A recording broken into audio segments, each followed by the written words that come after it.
Hey guys, welcome back to another video from Admin Blog TV. Today's video is going to be about Python sets. We're going to learn how to create sets, how to do stuff with them, and it should be a pretty quick one, so hold on.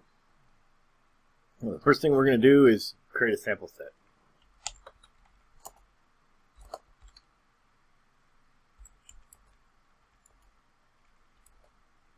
You see, we create a set using the curly braces, much like we would with a dictionary.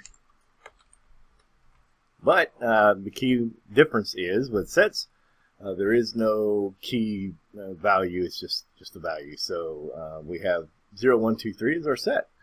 One cool thing to know about sets is that all values have to be unique in them.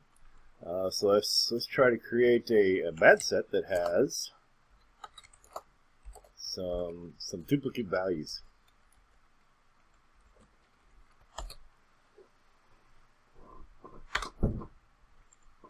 And let's see what that says. Alright, so you can see we created duplicate values with two ones in it. And when we print out the value for the bad set, we get only the unique values of 1, 2, and 3. We can make sets out of strings also.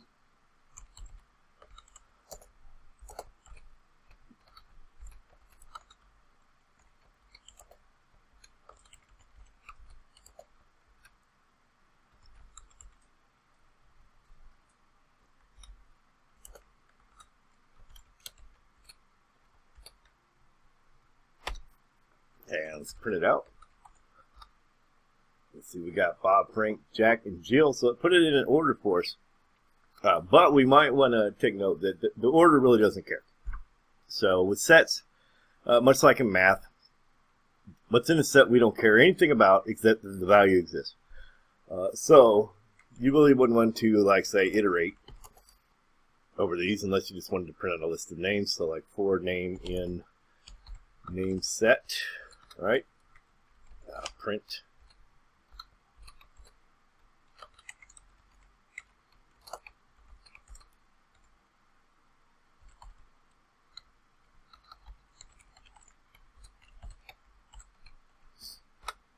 So that gives us our list of names, which you'll notice it puts it in a different order.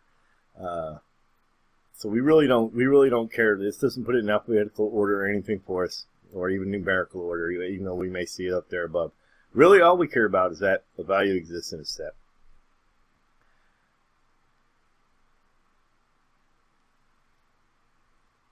So we can convert other stuff into sets for us. So like, say we have a list.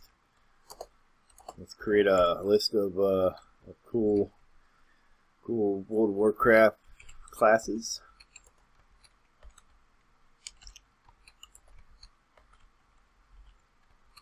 Right, so we have our list here, and now let's check out.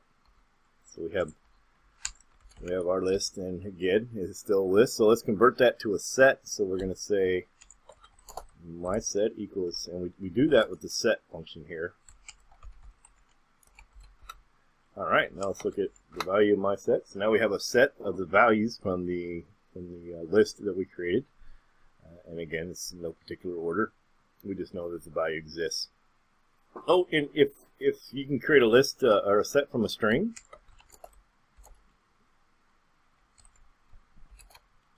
this will be interesting. So notice in here, so really a string is just an array of characters. So when we're creating that set, we're gonna, it's automatically, like we did above, going to remove the duplicate values. So we can expect our set here, my set, to equal the values L, E, T, R, and S. So let's check that. L, E, R, T, and S. Yep, there they all are. So we took out the duplicates. So it just shows us that the values exist in that string, R, E, L, R, S, and T.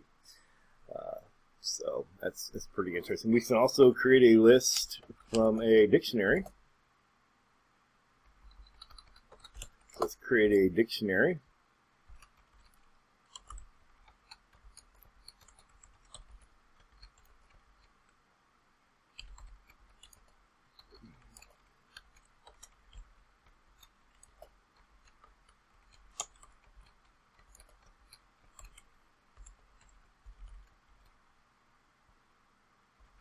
So here's our dictionary. Cool. So let's create a set and see what happens from our dictionary. Let's see what it equals. So you'll notice here, when we created a set from our dictionary, it took only the key values, not what's in the value for that key. So we have class name server. So keep that in mind if you're creating a set from a dictionary. So one of the cool things about sets is that we can work with data, for example in big data, and bunch our data around using the set function or set data type. So let's say we have a set of prime numbers. So let's create that set. So we now have prime numbers from 1 to 20. And let's create another set with a bunch of numbers from the range of 0 to 20. So we're going to do that with mynums equals, and we're going to say this is going to be a set, and we're going to use the range function to come up with a range of numbers from 0 to 20, which will actually be a list. So we use that set function to convert that list into a set. We can look at that here. And that's all of our set in mynums. And we also have prime nums. It's our prime numbers.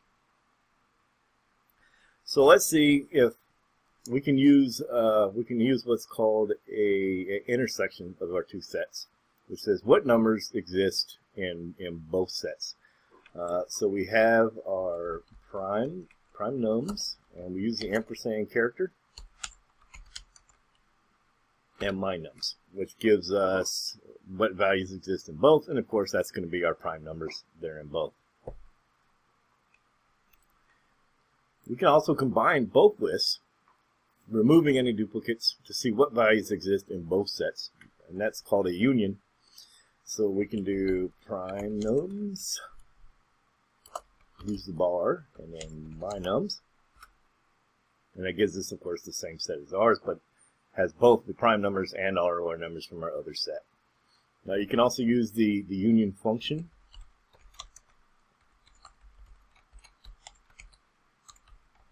Right? So that's going to give us the same exact thing, depends on how you want to notate it. The other thing is what's called a difference. So we want to see what exists in the first set that doesn't exist in the second set. So we can check out our prime nums minus our mynums, and it gives us an empty set because all the values exist in the first set, in the second set that exist in the first set. So let's switch it around, and we can get an interesting result. Mynums minus prime nums. That gives us, look at there, those are all the non-prime numbers that are in our set of mynums. So those are the most common operators you can do using the set the set data type with Python. So that's sets with Python. Those are Python sets. I hope you enjoyed the video. If you did, be sure to subscribe to my channel, my YouTube channel, down below, and also be sure to check out my other videos. And while you're at it, go ahead and go to my blog, Edmonton blog, where I have tons of articles on Python and big data and DevOps. So if you're interested in that, go check it out and subscribe to the newsletter. I release new videos and posts about 5 times a week, so there's always fresh content to check out. Thanks again for watching. I sure appreciate it.